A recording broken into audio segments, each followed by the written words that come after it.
That is such a good question. The crew is just like a bunch of kids who know what they're doing on a set. It's a good idea. I may steal it. The always the Ghostbusters. I love it. Well, I don't know. I probably couldn't say without giving something away, but Oh boy, that's a good question.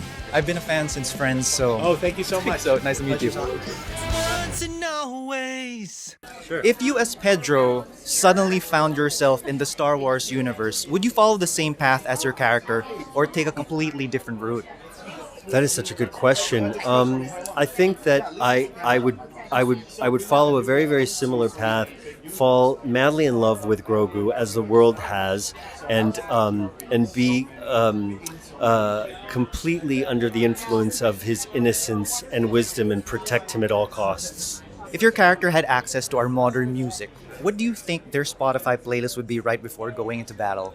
Gosh, that's such a good question. I keep on thinking of score from Ludwig and also John Williams, because I really loved soundtracks as a kid. I have to think about I've got to think about I'm going to have to go with Kendrick Lamar for Mando. If your character suddenly got the ability to use the Force, would you use it for good, or do you think your moral compass would shift a bit? Your character, Jin.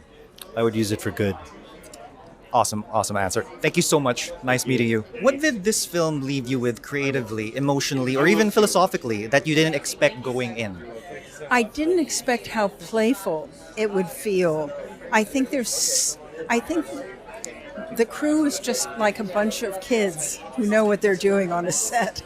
There's so much love for the whole, decades of different stories, and a lot of the crew have worked in this universe for a while. So I think it's a very joyful job. And Jon Favreau is such a wonderful director. He's so much fun. He likes improvisation. He likes to play around with things. And so you feel like you're in very good hands. If you suddenly found yourself, you as Sigourney, found yourself in the Star Wars universe, would you follow the same path as your character or take a completely different route? Well, I think it's very hard in Star Wars not to take a side. And I love the side my character has taken. She came up during the rebellion, and now she is in charge of protecting the New Republic in the Outer Rim, which is why she hires these guys. I think she absolutely believes in what she's doing, and I think that makes for a very good life. If your character had access to our modern music, what do you think their Spotify playlist would be right before going into battle? Oh, definitely an Annie Lennox album, a whole thing. Dance around for a little bit. It's a good idea. I may steal it for the. Thank you so much. I just want to share. I'm such a big fan of Ghostbusters. Oh. So this is my Chris Cantata 4. So the O is the Ghostbusters. I love it. I'm such a big fan and such an honor. We had the world premiere here at the Budokan, the big theater. Okay. Unforgettable. Thank you so much for your Okay, time. thank you. Every film begins with a vision. What part of that changed completely once you were deep in the process? Oh, well, you just have, you can have your original idea, but then you have to kind of be aware and be willing to flow and change as you see new opportunities. And really, I think John, I learned a lot of that from John once I started working in live action, not to be too strident with the original thing. It's a great North Star to have that original idea and concept, say the movie's about this, but you have so much potential as you're evolving it and bringing in technology and bringing in other people. Everything becomes additive. So by the end, hopefully you have a much greater idea than you began with. It's still true to what you were thinking, but in ways that you alone couldn't have imagined. Star Wars fans come in with generations of expectations. Yes, they do. Was there a particular assumption or trope you were excited to flip, or a creative risk you felt compelled to take? Boy, I don't know. I probably couldn't say without giving something away, but I wonder about all of those things all the times, the mythic standards, the things that we've seen, and how do we, use that to our advantage to deceive the audience and reveal something new to them, to change something? Or do we have a progression that's been going on for a long time with certain characters and we're honoring the arc as we go forward? So you're always balancing it, especially because Star Wars is so generational. And there are so many different kinds of fans, and you're balancing not just expectations about Star Wars, but any more very different expectations about what Star Wars is and what it can be. And I think that one of the ways that at Lucasfilm we confront that is we have in our streaming series many different types of series for our many different types of fans, whether they be fans of animation, whether they're fans of live action, whether they like, more serious types of stories or more fun adventure types of stories. We have a galaxy of stories we have to now fill for our galaxy of fans, but that's a wonderful problem to have. Every film begins with a vision. Yes. What part of that changed completely once you were deep in the process? Oh boy, that's a good question. The vision starts off. I'm very lucky that I've been working with this team all through for many years because of the show, and of course my partner Dave Filoni is more than just a collaborator, but he has such a wealth of knowledge about film and about these characters and about working with George and Star Wars. So I think you start off with understanding the basics of the story, but then you have to let the emotional journey that the movie takes you on, you have to let that help adjust the way you trim the sails of the process of making a movie is.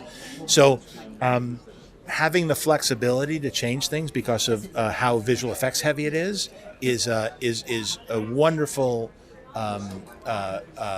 strength that this style of filmmaking has, that it's not like you just go to the set, you film everything, you go back and you find it in the editing room. Here you film everything, oftentimes you're visualizing it using tools like VR, game engine animation, previs. You kind of figure out what it is. It's very iterative. And then you look at a cut and then you start to fill in the blanks. The part of the process I enjoy the most. Very nice. Star Wars fans come with a generation of expectations. Was there a particular assumption or trope you were excited to flip, or creative risk you felt compelled to take? I think there were a few things I wanted to do. One was take on the challenge of living up to fulfilling the progression of these characters and their relationship in the world and the time period, but knowing that Star Wars is invited me in at a young age, and making sure that there were people who are maybe the next generation of Star Wars fans that might not be familiar with the show. I think a lot of people are familiar with the characters. So how do you invite new people in and make it accessible for new people while still rewarding the people who've been there from the beginning? And I think that's an interesting, that's a question that we ask ourselves at every step.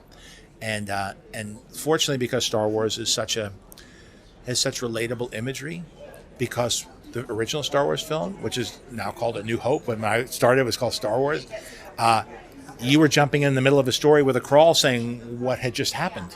So it felt like you were jumping into the middle of a serialized cliffhanger Saturday afternoon, the short form cliffhangers. And so it's a way to bring people in while still propelling the story forward. If you suddenly found yourself, you as Jon Favreau, living in the Star Wars universe, would you follow the same path you are now, like a filmmaker or storyteller, or take a completely different route to adapt to that unique world? Oh, in the Star Wars world, I think Star Wars is unique in that George created a world where there were good people, but there was also, it was a harsh world. It didn't feel like, it felt like people were aspiring to bring light and the Force to the galaxy, and I think it's a wonderful storytelling metaphor that connects people from all different backgrounds, could connect to this sort of very simplified version of good prevailing and protecting the next generation, and that there's the dark side too. So I don't know that there are many storytellers I could think of within Star Wars. I think in the prequels you have around the Jedi Temple, always younger, I was drawn to, everybody likes the lightsabers, so you always want to, I think you're drawn to the Jedi. Thank you so much. Yeah, cheers. I've been a fan since Friends, so... Oh, thank you so much. So nice to meet Pleasure you. talking to you.